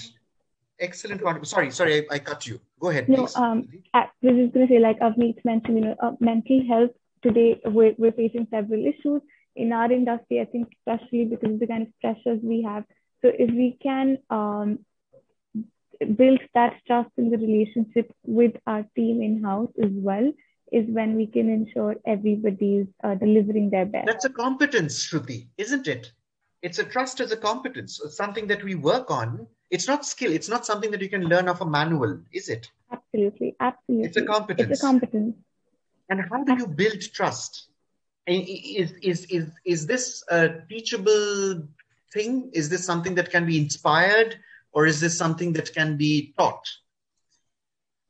It's something that can be inspired. I don't think it's something that can be taught. How? By practicing it, by behaving it, by practicing it, and by just leading by example. By asking and telling, isn't it? Ultimately, by asking and telling. Yes. So how do you lift trust? By asking and telling, seeking feedback and sharing. And this is great. Vedika, would you have some ideas around how important trust is to the building of a relationship? Why do you think trust is important in relationship building? Any pointers, anything at all? Because it seems that relationship, of course, you can choose to work with a relationship. If you're powerful, you can select. You can be selective about who you want to be working with. Like Nordin does not want to work with certain people. That's fine. That's okay. So you can exclude them. You can be selective. Okay. He also can afford to think about community. But again, to my mind, trust is intrinsic to community building, else it won't work. Of course, he has a relationship with the planet, and of course, he understands the importance of transparency, which means that he's already sharing. He's sharing. But trust is both ways. It's sharing and also asking. Yes, it's ask and tell, right? So can you just give us a little color on asking and telling, please? So to my mind, may I call back with you? Sorry, Shruti. If you could just mute yourself. Many thanks. Go ahead, Vedika. So to my mind, when we talk about trust and relationships, I think the foundation of a relationship or a successful relationship is based on trust, because unless and until you're able to trust the other person, you will not be open to sharing your details. You won't be open to sharing your ideas, how you want to go ahead with this and how you want to invest in this relationship. And it also works both ways, as you mentioned, that if I don't show trust and openness in my way of dealings with the other person, I wouldn't receive the same amount of trust and openness from the other person. And to be able to work from this area of openness, transparency, it enriches the relationship that we have. And it also, more often than not, it leads to long-term relationships with the person. Because it's in the investment of trust that we build the foundation of relationships. Fantastic. Fantastic. So Vedika, you're saying that to build long-term relationships, it's important to base that on a foundation of trust. Absolutely. Right? So trust is the foundation of long-term relationships and sustainable relationships and relationships that matter. And that trust, and we've heard from the others, is something that can be practiced, apparently. It's not something that can be put into a manual. There's no skill sets that can be based on trust. Apparently, trust is something that is an intrinsic and an innate ability. However, can be inspired, as Shruti just mentioned earlier. It can be inspired, it can be developed. Nokrang, you come from Nagaland, right? And lots of tribes, yes, in Nagaland. And you have these lovely ties. Sometimes, I've got some ties, and you got some costumes that you wear. By the way the stripes appear and the colors that they demonstrate, you can tell which tribe you're from, right? So, yes, exactly. Nokrang, help me understand trust in tribal cultures. How does trust happen in a tribal format, in a tribal, because that really is this. We're talking about a community here. We talk about communities. So how is it for communities of different truth, knowledge, and values to coexist in a system? Can you tell us a little about how, what you may have heard from your grandfather, or, maybe even, beyond it, or what you may have seen yourself, how trust is potentially used to keep a spirit of convivability between communities, keeping their identities, yet connected in a larger ecosystem. Can that happen? Is that possible? I guess it can. I'm not sure what answer I should be addressing to. I'll just try to answer this. So definitely we have a lot of cultures in our state. There's more than 16 recognized tribes, each having their own identity, but we still live together. We still function as one, even though the way culture performs individually is very much different. So I am not sure about the trust that is built among the different communities, but then in one community, in one particular community, we can have in one particular community, we just by understanding one's view about how they are, we can learn from each other. If a person is outgoing, if a person has learned something, it's easier to transmit it to the other person. We have that kind of understanding with each other. I cannot say that we can say one is better than other, but then we just have that very strong connection with each other. Very interesting, very interesting. So that takes us to another very important aspect of business making, which is relativism, isn't it? Where your truth, knowledge, and values seem to be relative to the others. Yeah, and it's in the values and truth and knowledge, and your truth could be different from mine, and truth is subjectivity. Subjectivity is truth, right? So if we're working with different versions of the truth, we're all purposeful. We all understand we're moving in a certain direction, yes, but my truth, knowledge, and values are mine, and yours are yours. So for communities to coexist, business communities, for example, even family businesses to coexist in this sort of a situation, what would it take, Manish bhai? What would it take? Can you help us understand the spirit of relativism vis-a-vis absolutism and emotivism, for example? So, so we have seen so many examples with Amit and Niren by Lanu all sharing, where we have been shifting our position. So even when we start with the purpose statement and we say that purpose is evolving, it takes us away from the absolutist status that this is hard and cast in stone. Yeah. So relativism, depending on the situation, and secondly, there's also a terminology which I have started to understand is there can be faultless disagreements between two people. Both may be right, and it is ultimately the purpose of the higher purpose beyond the purpose of the two people, which will decide which path to go. And that comes from one of them shifting or both of them shifting to a common goal by practicing relativism. Fantastic. So this is also a matter of practice. Relativism is also something that can be practiced. Yes. It can be practiced. So you have a worldview which is absolute, and you can move from that worldview into a worldview which is relative. So a classic, for example, there's a classic example. I'm from Gujarat, and we say that everybody in Gujarat is a good entrepreneur. And then we have our friends from Nagaland. People say that Nagaland does not have good entrepreneurs. And today we have both in the same panel, and we have two people from Nagaland and one from Gujarat. So it's a relative position. That's an excellent example. I'm going to just I was just having some fun with colors, and I'm just going to tell you what I was doing. So this is a certain framework that an entrepreneur might want to adopt, which is relativism subsuming absolutism and emotivism. And there could be aspects of absolutism and emotivism in other spaces outside of this as well. But the idea is that if I'm a relativist, I would understand what it is that an absolutist is doing and why, where an absolutist is really coming from.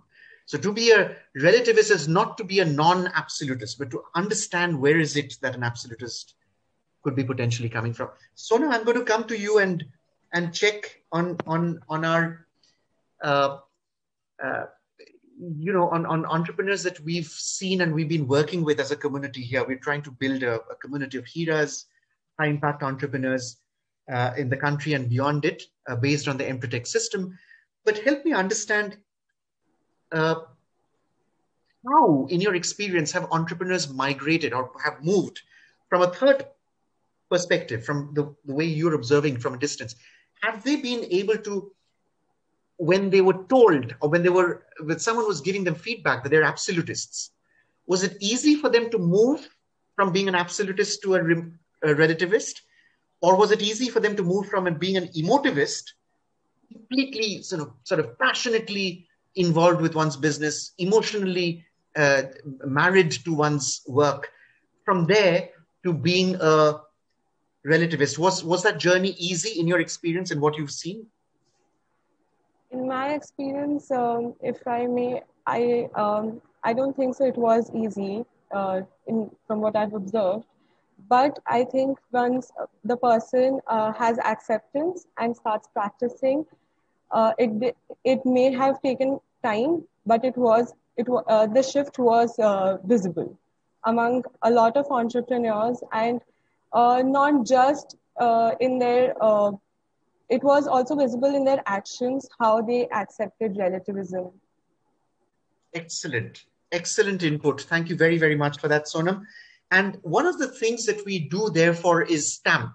We stamp our behaviors. So asking and telling is really something that's reflected in stamping. So may I request Vedika to just show us a couple of examples of what we do in a what we call a gym.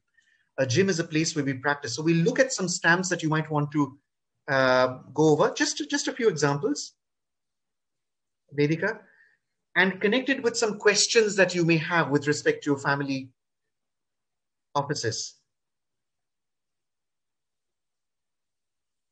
All right, so okay, I think we covered business making, we understood routines, relationships, etc. So now there is a stamp with respect to, this is something that our CA community would understand. There is an UNCTAD ICAI. ICAI is the International Standards of Accounting Reporting.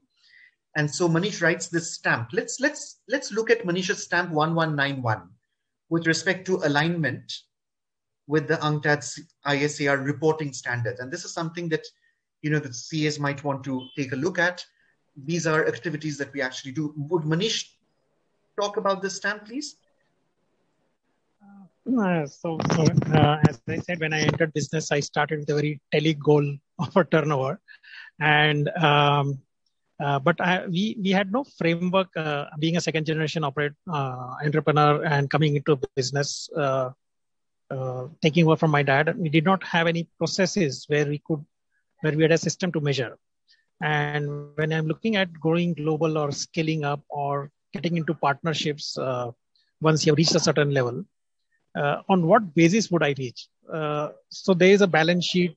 Being an engineer, to understand a balance sheet is not so simple, but to be able to and to relate to it. And this was always used to be a question to my chartered accountant, who's also my brother, that you are asking me about numbers, but how do these numbers impact my business? And those numbers were only related to the commerce part. When I went to the UNCTAD ICAI report, it was not only commerce, it was a combination of 4 elements, which was related to even social, institutional, environment, and commercial economic behaviors. Excellent. And in this time, as I started exploring this, sorry, you're on mute, Manish. Sorry. As I started stamping, so it took me almost 1.5 to 2 years to start to understand that if I start practicing on the input rather than on this, so got into the ERP system, got into the details, micro details of from where is this data coming, and shifted myself to align all this data with the ICAI requirements and build my own benchmark. That's excellent. So you set up your own benchmarks, but based on a guideline that's provided. Yeah, so because over these years, sorry to interrupt. Over these years, as a capital goods manufacturer, I've always been looking for benchmarks, but I could never find them. And during this discussion, Arnab once said that, why don't you set up your own benchmark? First, if I start measuring what I'm doing, maybe I'll be able to start putting my benchmark and start comparing. Right. Okay. So this is the stamp that describes how you went about getting your own benchmarks. Okay. Vedika, I'm just giving up controlling so that you can now go back to the presentation. Many thanks. Great, Manish. So that would be an example of a competency development that you're doing in your scheme of things, moving from outcome to input. Let's look at other examples, please, if you could. We have about, I'm just timing ourselves. We have about 20 minutes to go. So I would take about 15 minutes to go over some of these stamps. Lanu, which of these stamps would you like to talk about with respect to developing relationships, use of systems? let's select one out of these. Relationship, if that's Relationship. okay. Okay. Yeah. All right. Let's look at your stamp 362. This is something that you've contributed here in this space. Achievement, opportunity seeking. So this is an opportunity seeking competency.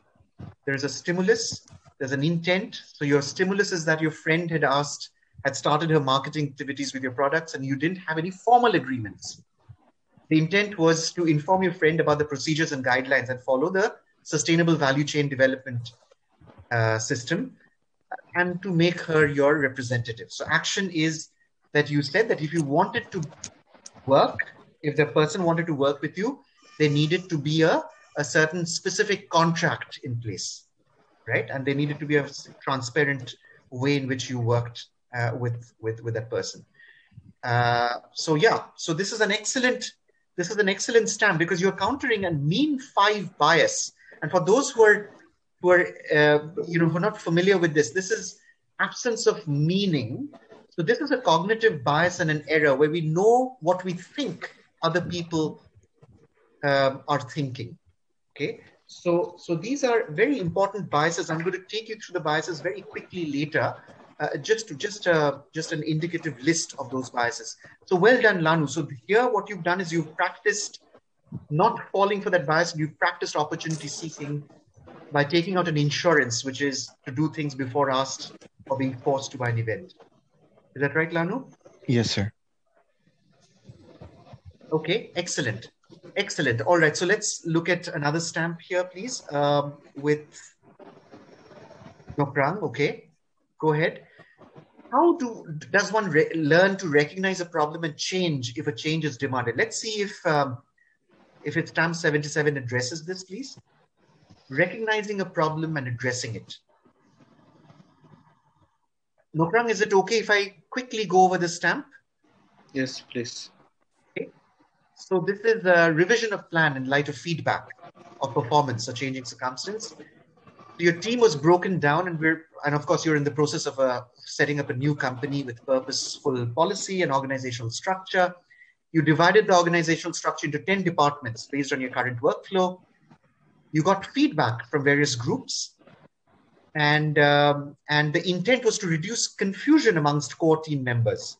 So what you did was to set up an emergency meeting to core team members to talk about confusions, not being able to maintain progress updates from each department. Decided to develop a strategy to divide the team 10 departments into 6 work days of the week, scheduled meetings every day, etc. Monday to Saturday, there was a workflow that you had designed. So this was basically addressing both these two aspects, routines and relationships, that we discussed earlier, which is important in an organization. You're doing both, routines and relationships. You're working on setting up a routine so that you can manage relationships better. Is that right, Nokrang? Yes, it's also about going deep into the challenges and then to find the real intent, the real stimulus of what made it this way. Absolutely. Understanding the problems. Absolutely. So it's about getting deep into. So one of the things, if you could just stop sharing here, Vedika, for a moment.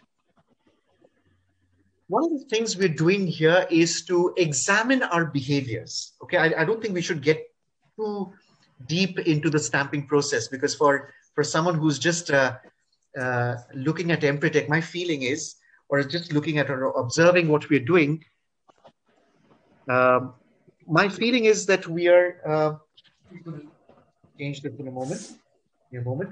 My feeling is that we're getting a little too technical. So we might want to avoid that for now. And just to say that we document our behaviors. Okay. And in the process of documenting our behaviors, we come across certain aspects when we're looking at ourselves that we possibly have not thought about at the time we were demonstrating them. Okay, so that's the long and short of it. Niren, has it happened to you when you're looking at have I really done that? Why did I really do it? Has it ever happened to you, looking back at a behavior to find out, just looking at a behavior, I can't believe that I behaved in that way. Has that happened? Many times.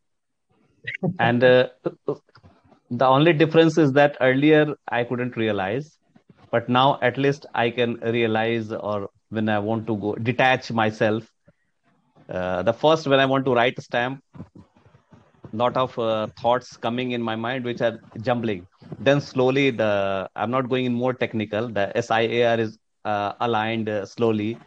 And even after writing, I just leave it for a day or sometime half a day. And then when I go through, I realize, oh, my thoughts are still not very clear. But when you are detached, you feel. And even this one, I'm feeling in half day. So if you're talking for earlier my time, there is a much blunder I have done. And thanks, now I can understand that what I have done and how I need to improve. So there is a lot of scope of improvement is there. Excellent, excellent, Niren.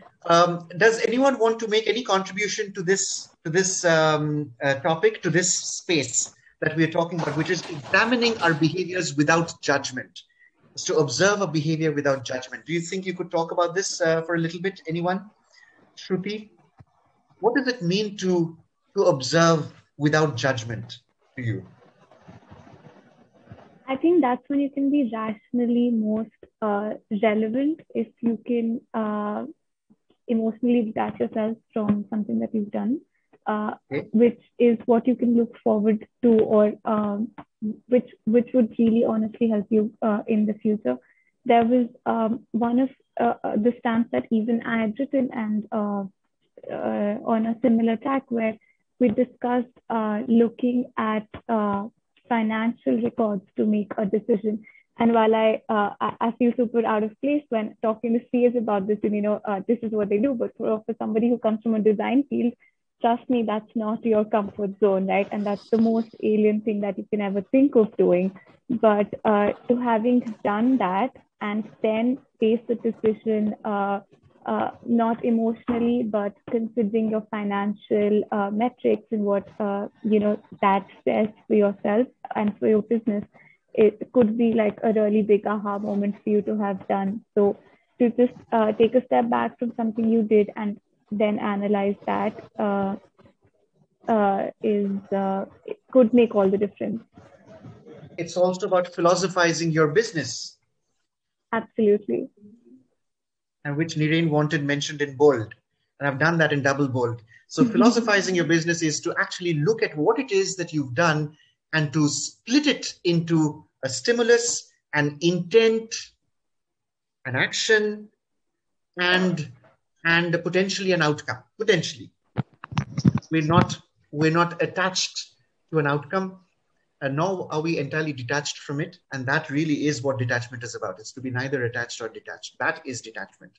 It's not about being detached only from outcome. It's also about, having an arm's length relationship with outcome. So when we do that, we're practicing behaviors. We're practicing business making through behaviors. And this is what the UN has been working on for over 30 years now across 40 countries where the program is currently available. And you happen to be stellar examples. We call you Hiras because you're a high impact entrepreneur. Some of you are high impact already, and some of you are high potential entrepreneurs who could potentially get into value chains, local, regional, and global. Manish wanted to say something, and then we will pass over to the ICAI organizing committee and see if they have any questions for us that we could take. Sure. And that's how we would. Yes, Manish, go ahead. Just one last thing. So for me, practicing is like doing my self audit every day in the morning of what I did yesterday and understanding myself. So auditing, internal audit is something which chartered accountants always recommend. And for me, stamping is like auditing what I have been doing. That's all I can tell you. Oh, lovely. Okay, so now you're speaking CA speak. This is very good. Pawan, what do you think? We're going to hand over now to you.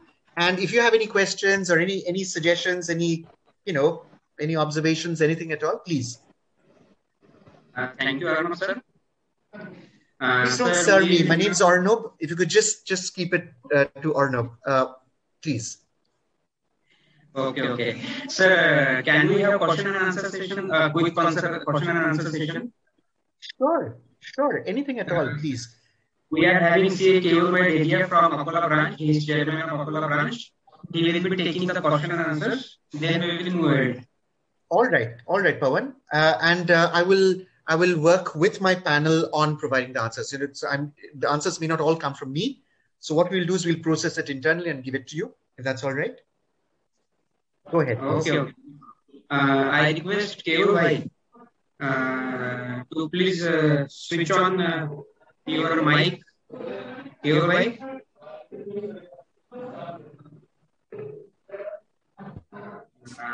Sir, just a minute. Take your time.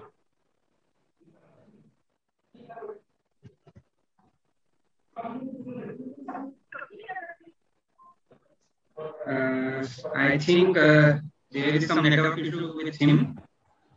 So, should we move ahead? Sir, your mic.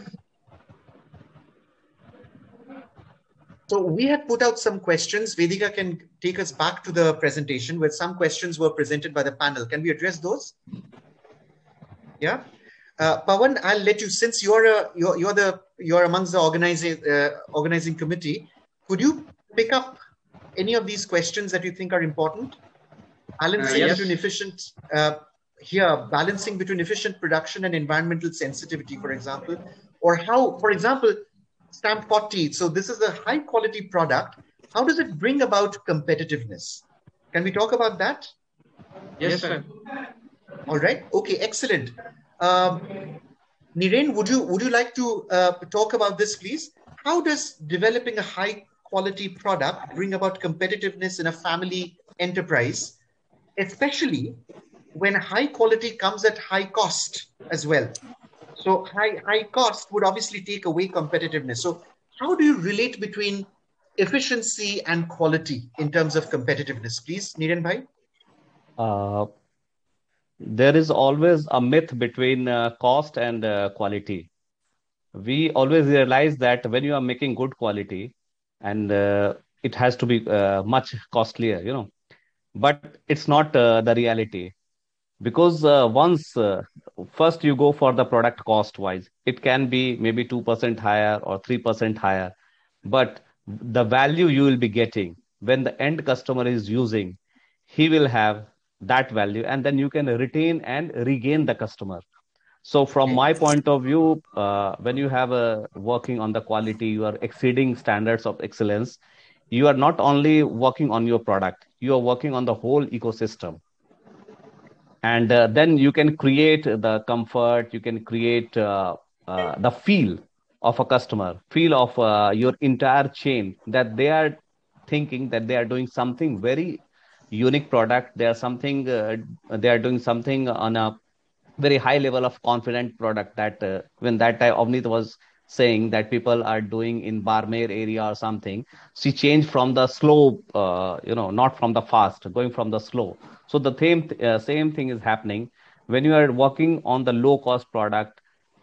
It means you are doing for low quality product. But when you are doing for good quality product, it doesn't mean it has to be costly. You have to work on your inputs. You have to work on your, input in not only the process of manufacturing, input in all the way, so that you can reduce wastage. You are Excellent. talking for so you are talking about innovation here. So you could innovation there. Innovate. Yes. Innovation and true.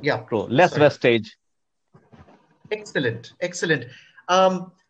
If you gave me about a minute, Pawan, I would take you through an entrepreneur's guide, and this guide can be made available to anyone that you want later, because this is freely available on the net. So let me just share my screen if you permit.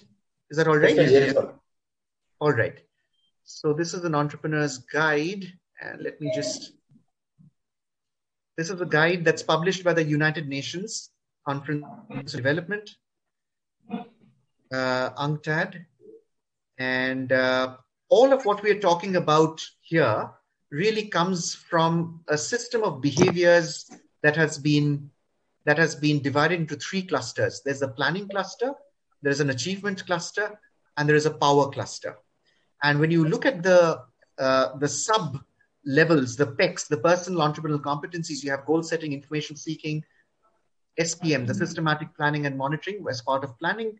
You have opportunity seeking, persistence, fulfilling commitments, demand for efficiency and quality, and calculated risk taking as part of achievement. And you have persuasion and networking, independence and self-confidence as part of power cluster of behaviors. And this has been, of course, this has been prepared.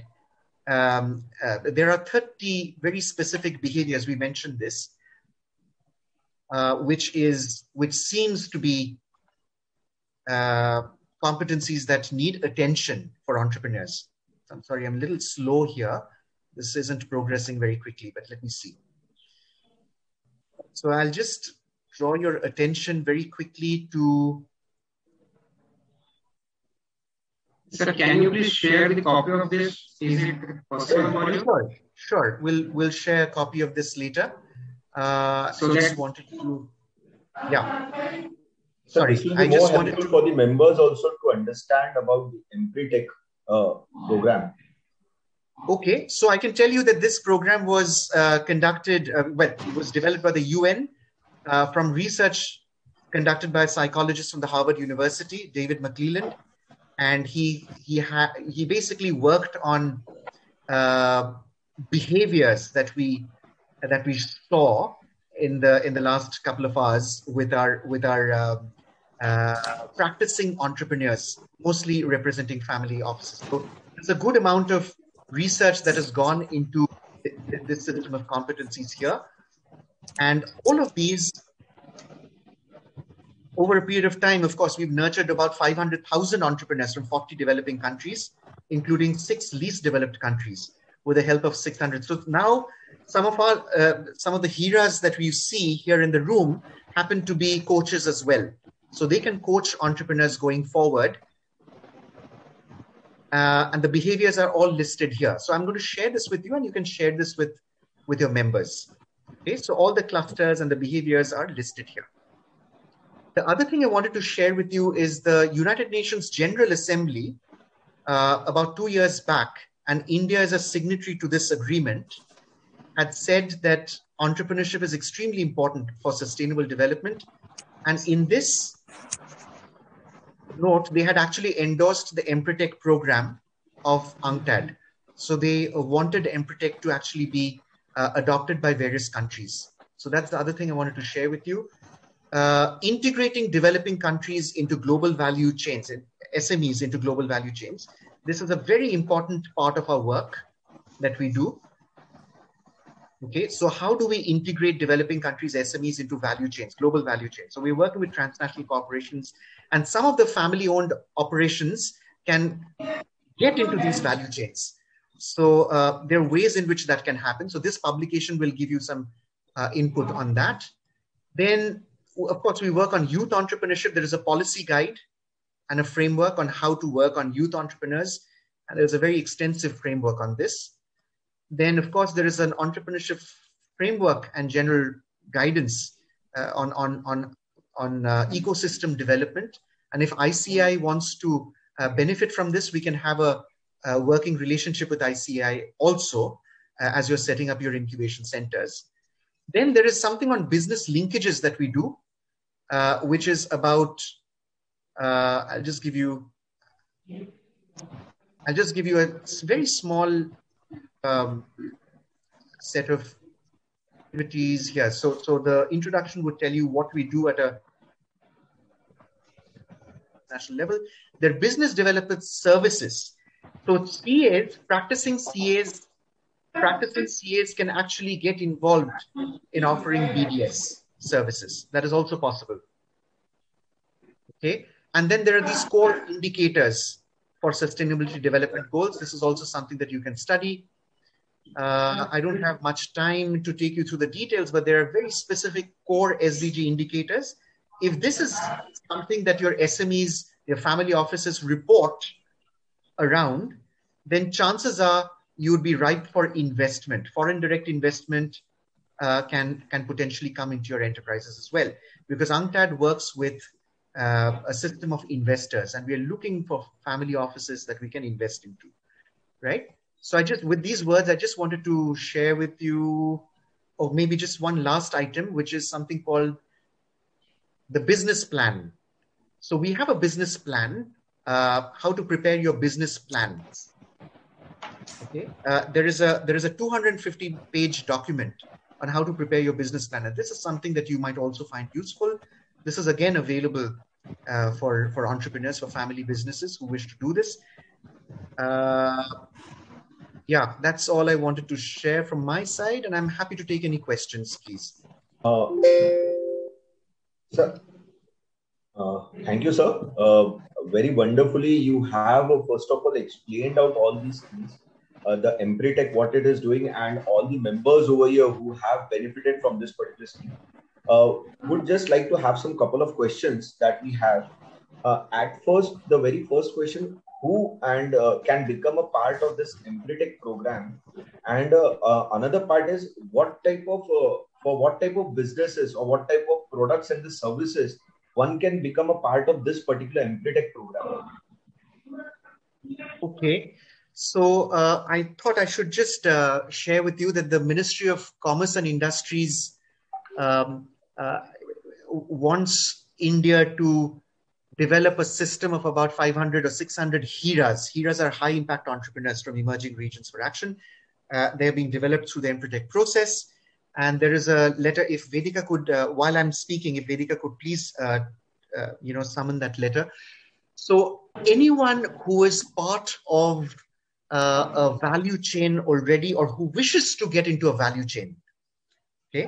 So if someone wants to get into a value chain, so for example, the State Bank of India has expressed interest in the Empretech program. So they would like to promote it, their SMEs who are part of their, their borrowers community, to gradually understand what it means to become part of this process, and potentially want to become part of a value chain. So if there is a bank like a SIDBI or a NABARD, a development bank, these banks are interested in the Empretech program. So they are wanting to make the top performing entrepreneurs who are direct beneficiaries of schemes like the Stand Up India or Startup India, for example, to be part of the Empretech system. So there are quite a few entrepreneurs that are being recommended now from the banks, from chambers of commerce, from government institutions such as industrial development corporations.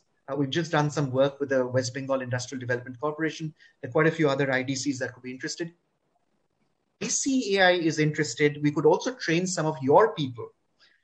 That needs to be specifically requested by the ICAI. So this is the HIRA program that you see, which the Commerce and Industries Ministry has recommended to various state governments, to about 6 state governments here, Karnataka, UP, etc., Tamil Nadu, Maharashtra, and they're all subscribing to the program. The principal secretaries of industries of these governments are looking to get involved. Thanks a lot, indeed. The second question that you had is concerning who can benefit. Any entrepreneur, any business maker can benefit from this, and at all levels of business performance. So they can be early stage people who are being groomed in family-run offices to take on positions of leadership in family-run situations, or they could be very seasoned entrepreneurs who wish to now look at succession planning and look at, let's say, the next level of professionally trained and developed system of entrepreneurs taking over, or managers taking over even. So anyone can benefit, because this really is about behavior, it's about life. So does we can say that even a service provider can become a part of this particular program? Okay. So right now, just what you said out, someone who wants to go further for the into the family business, then a question relating to the same was being asked, that if the head of the family becomes a hurdle, what do other members do? There are two things one can do. I'm not talking about the mafia community of drug traffickers in LATAM or anywhere else, because you would know what they would do. But let's say that's not an option. Okay, you can't remove someone out of the way. What you would want to do is to align purpose, to look at common grounds where purpose can come together. So if, for example, the senior person, and we've had many such situations in family-run operations here, where maybe, you know, the patriarch wants to do certain things in a certain way, and the young entrepreneur who wants to get into the scheme of things sees that there is something called, what Manish mentioned a little earlier, as a faultless disagreement that can happen. Okay, so there can be disagreement, but it can also be faultless, right? So if you have a faultless disagreement, you could potentially coexist and still both of you find your purposes within the organization. However, if it's difficult to find faultless disagreement, then I think absolutism will prevail. So if you're unable to work on a relativistic framework, you could potentially move into being an absolutist. Avneet did this a little earlier. She said, okay, I will help the family business, but I will have a business of my own. So she started setting up a business of her own, where she did slow fashion rather than fast fashion, and she did it in her own terms. So there are ways of doing this. So we have Manish sir with us. Unhone hand raised. He has raised his hand.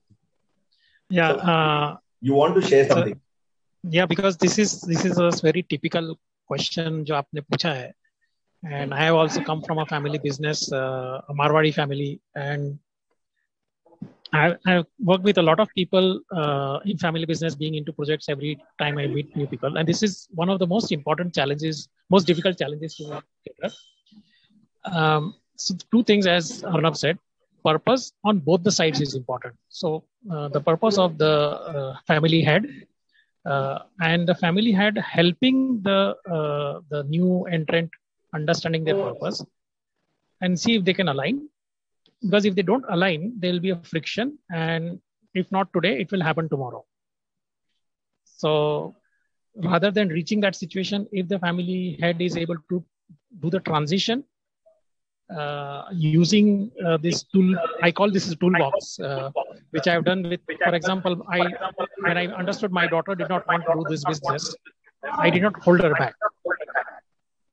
And a lot of people ask me why you are increasing this business if your daughter is not going to be in the business. So these are questions which we need to ask ourselves, and the process can help. So one more part in between, Vandana ma'am used to say something about the audit part. So at that time, we had a query about the internal audits also. Are there some specific guidelines relating to the auditing part or something like that? These setups and the MSME part? Certainly. I did share with you the ICAI guidelines. Okay, let me just again switch my screen back on. So they're very, do you see my screen, please? Yes, sir. Okay. All right. So there are 4 areas. Okay. So there are 4 areas here. The first is the economic area. So just look very quickly on the areas that it covers. Okay. Revenue, payments to governments by way of taxes, new investments and expenditures, local supply purchasing programs, etc. So very specific ways in which we audit enterprise input. These are all input related. Then there are environmental areas that we look at. Okay, and then you have the social areas. So I'm not getting into details, but I'm just going to allowing you to glance over this. So that's a social area. And then you have the institutional area, which is really about corporate governance. Millions of hours have been put together in arriving at this framework. And there is a tremendous amount of work that UNCTAD has done on this. Okay, so in the event you're interested, I can share with you specifics, details of this later. Our request would be only one thing, that whatever the presentations or the files that you can share with us, please definitely share us. It will be benefit for the members also, so that we can give them and they can have a view of them and the members can be benefited. No more further questions. Sir, thank you, sir. And for the further proceedings, I would ask CA Pawan Jaju, sir, Vice Chairman for the Amravati branch, to please take the charge. Thanks, Keyur bhai. Sir, it's really our privilege and we are considering ourselves lucky and fortunate to hear such a brainstorming session from you and your entire panelists. Really, it was really a superb session. I will not take much time as we are running short of time. I will conclude within 2 minutes. It's time to thank our all the backbones, the committee of MSME and Startup ICAI for organizing a VCM on entrepreneurial competencies in family businesses.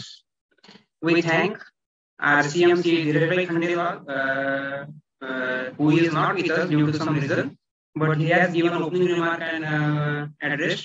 Thank you, sir. We thank our today's speaker and man of the match, Arnab Bhai Chakraborty sir, who is by professional investment banker. Thank you, sir, for taking your valuable time.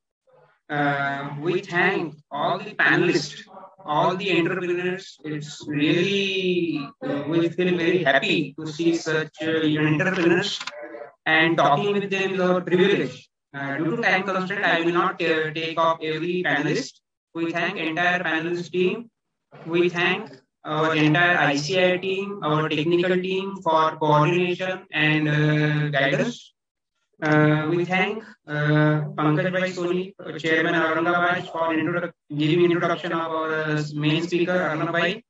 We thank Keyur Bhai for taking question and answer session. We thank entire managing committee from Amravati, Akola and Aurangabad, and our WIRC team for arranging such a wonderful session. We request Arnab Bhai, please, whenever we need your time, please allot us time from your busy schedule. We would like to take more session with your entire panelist team. It was really a superb session, sir. Thank you, one and all present over here. God bless. Thank you very, very much indeed. And we do this in a traditional way, the Empretech salute. Please, let's do this, please, team. Lovely. Can we just take a quick picture of this, someone? If that's all right. Just a minute, sir. I will take. For that. How lovely. Yes, it's possible, Keyur. See, it needs a little practice, but you've done it very quickly. It's possible. It's possible. This is the Vulcan salute. It comes from Star Trek. So that's fantastic. Live long and prosper. Just a minute. Just a minute. Live long and prosper. God bless. Shruti. Yes, thank you. God bless. Bye-bye. Bye-bye. God bless. Thank you all. God bless. Bye-bye. Bye-bye.